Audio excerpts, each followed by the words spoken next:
Hi friends, welcome back to my channel. ಮಳೆಗಾಲದಲ್ಲಿ ಅಥವಾ ಚಳಿಗಾಲದಲ್ಲಿ ಅಥವಾ ಸಂಜೆ ಟೈಮಲ್ಲಿ ಏನಾದರೂ ಖಾರವಾಗಿ ತಿನ್ನಬೇಕು ಅನಿಸಿದ್ರೆ ಈ ರೀತಿ ರೆಸಿಪಿನ ಒಂದ್ಸಲ ಟ್ರೈ ಮಾಡಿ ನೋಡಿ.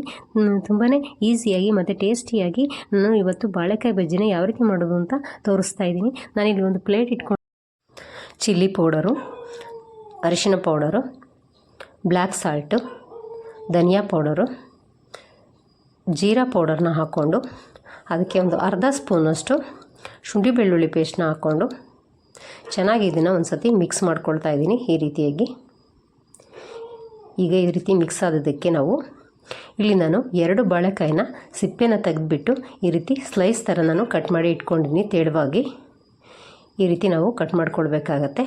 ಈಗ ಇದನ್ನು ನಾನು ಒಂದು ಬಟ್ಟೆ ಮೇಲೆ ತೊಳೆದಾದ ನಂತರ ಈ ರೀತಿ ಅದನ್ನು ನೀರು ಡ್ರೈ ಆಗಲಿಕ್ಕೆ ಹಾಕ್ಕೊಳ್ತಾ ಇದ್ದೀನಿ. ಇದೆಲ್ಲ ನೀರು ಡ್ರೈ ಆಗುತ್ತೆ. ಒಂದು 5-10 ನಿಮಿಷ ನಾವು ಫ್ಯಾನ್ ಕೆಳಗೆ ಇಟ್ಟರೆ. ಈಗ ಅರ್ಜೆಂಟಾಗಿ ಮಾಡ್ಕೋಬೇಕು ಅಂದರೆ ಈ ರೀತಿ ಬಟ್ಟೆನಲ್ಲಿ ಸ್ವಲ್ಪ ಒರೆಸ್ಕೊಂಡು ನಾವು ಇದನ್ನು ಒಂದು ಪ್ಲೇಟ್ಗೆ ಎತ್ತಿಟ್ಕೊಳ್ತಾ ಇದ್ದೀನಿ. ಈಗ ಅದನ್ನು ನಾವು ಏನು ಮಸಾಲೆನ ಕಲಸಿ ಇಟ್ಕೊಂಡಿದ್ವಲ್ವ ಅದಕ್ಕೆ ಈ ರೀತಿ ನಾವು ಅದನ್ನು ಹಚ್ಚಿ ಇಡಬೇಕು. ಈ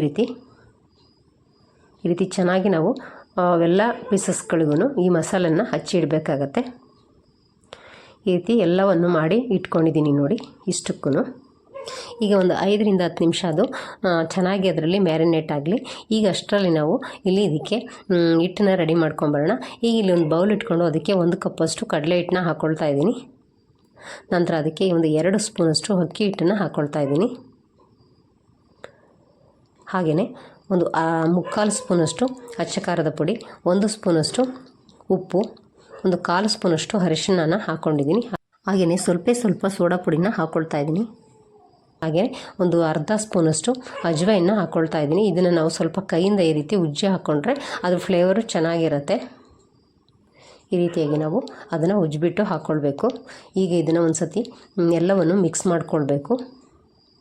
ಕಡಲೆ ಹಿಟ್ಟಲ್ಲಿ ಸ್ವಲ್ಪ ಗಂಟೆಲ್ಲ ಇರುತ್ತೆ ಅಲ್ವ, ಅದು ಸ್ವಲ್ಪ ನೀಟಾಗಿ ಗಂಟೆಲ್ಲ ಹೋಗೋವರೆಗೂ ಈ ರೀತಿ ಮಿಕ್ಸ್ ಮಾಡಿಕೊಂಡು ನಂತರ ಅದಕ್ಕೆ ನಾವು ಸ್ವಲ್ಪನೇ ನೀರು ಹಾಕ್ಕೊಂಡು ಈ ರೀತಿ ಫ್ಲೋಯಿಂಗ್ ಕನ್ಸಿಸ್ಟೆನ್ಸಿಗೆ ಹಿಟ್ಟನ್ನು ಕಲಿಸ್ಕೊಳ್ಬೇಕಾಗತ್ತೆ.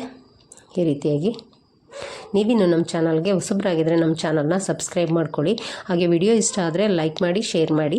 ಹೀಗೆ ನಮ್ಮ ಚಾನಲ್ನ ಸಪೋರ್ಟ್ ಮಾಡ್ತಾಯಿರಿ. ಈಗ ನೋಡಿ ಸ್ವಲ್ಪ ಗಟ್ಟಿ ಅನ್ನಿಸ್ತು, ಹಾಗಾಗಿ ಮತ್ತೆ ಇನ್ನೂ ಸ್ವಲ್ಪ ನೀರು ಹಾಕ್ಕೊಂಡು ಈ ರೀತಿ ಮಿಕ್ಸ್ ಮಾಡ್ಕೊಳ್ತಾ ಇದ್ದೀನಿ. ಇವಾಗ ನೋಡಿ ಹಿಟ್ಟು ಕರೆಕ್ಟಾಗಿದೆ. ಸ್ವಲ್ಪನೂ ಗಂಟಿಲ್ಲದೆ ಇರೋ ಹಾಗೆ ನಾವು ಚೆನ್ನಾಗಿ ಈ ರೀತಿ ಮಿಕ್ಸ್ ಮಾಡ್ಕೊಳ್ಬೇಕಾಗತ್ತೆ. ನೋಡಿ ಈ ರೀತಿ ಇರಬೇಕಾಗತ್ತೆ ಹಿಟ್ಟು ಫ್ಲೋಯಿಂಗ್ ಕನ್ಸಿಸ್ಟೆನ್ಸಿನಲ್ಲಿ. ಈ ಕಡೆ ನಾನು ಎಣ್ಣೆ ಕೂಡ ಬಿಸಿಗಿಟ್ಟಿದ್ದೆ. ಎಣ್ಣೆ ಕೂಡ ಚೆನ್ನಾಗಿ ಬಿಸಿಯಾಗಿದೆ. ಈಗ ನಾನು ಮಸಾಲೆನ ಹಚ್ಚಿ ಇಟ್ಕೊಂಡಿದ್ದೆ ಅಲ್ವ ಬಾಳೆಕಾಯಿ, ಅದನ್ನು ಎಣ್ಣೆಗೆ ಈಗ ಹಿಟ್ಟಲ್ಲಿ ಹದ್ಬಿಟ್ಟು ಹಾಕ್ಕೊಳ್ತಾ ಇದ್ದೀನಿ. ಈ ರೀತಿಯಾಗಿ ನಾವು ಬಾಳೆಕಾಯಿನೆಲ್ಲ ಎಣ್ಣೆಯಲ್ಲಿ ಹಾಕ್ಕೊಳ್ಬೇಕು. ಇವಾಗ ನೋಡಿ ಬಾಳೆಕಾಯಿನ ನಾನು ಎಣ್ಣೆಯಲ್ಲಿ ಹಾಕಿದ್ದೀನಿ. ಅವುಗಳು ಕೂಡ ಚೆನ್ನಾಗಿ ಬೇಯ್ತಾ ಇದ್ದಾವೆ. ಒಂದು 3-4 ನಿಮಿಷ ಈ ರೀತಿ ಬೇಯಲಿಕ್ಕೆ ಬಿಡಬೇಕು, ಮೀಡಿಯಮ್ ಫ್ಲೇಮ್ ಇಟ್ಕೊಂಡು. ಈ ರೀತಿ ಚೆನ್ನಾಗಿ ಬೆಂದ್ರಂತ ಇನ್ನೊಂದು ಕಡೆ ತಿರುಗಿಸಿ ನಾವು ಮತ್ತೆ ಒಂದು 3-4 ನಿಮಿಷ ಬೇಯಿಸ್ಕೊಂಡು ಕೊನೆಯಲ್ಲಿ ಅದಕ್ಕೆ ಸ್ವಲ್ಪ ಒಂದು 4 ಹಸಿಮೆಣಸಿನ್ಕಾಯಿ ಮತ್ತು ಒಂದು 2 ಎಸಳಷ್ಟು ಕರಿಬೇವಿನ ಸೊಪ್ಪನ್ನ ಹಾಕ್ಕೊಂಡು ಈ ರೀತಿ ಬೇಯಿಸಿ ತೆಗೆದಿಟ್ಕೊಂಡ್ಬಿಟ್ರೆ ಸೂಪರಾದಂತಹ ಬಾಳೆಕಾಯಿ ಬಜ್ಜಿ ರೆಡಿ ಆಗುತ್ತೆ.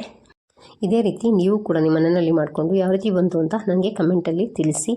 ಇದೇ ರೀತಿ ಈಸಿ ಮತ್ತು ಟೇಸ್ಟಿ ರೆಸಿಪಿಗಾಗಿ ನೀವು ನಮ್ಮ ಚಾನಲ್ನ ಇದೇ ರೀತಿ ವಾಚ್ ಮಾಡ್ತಾಯಿರಿ. ಅಲ್ಲಿವರೆಗೂ thank you for watching. Bye friends.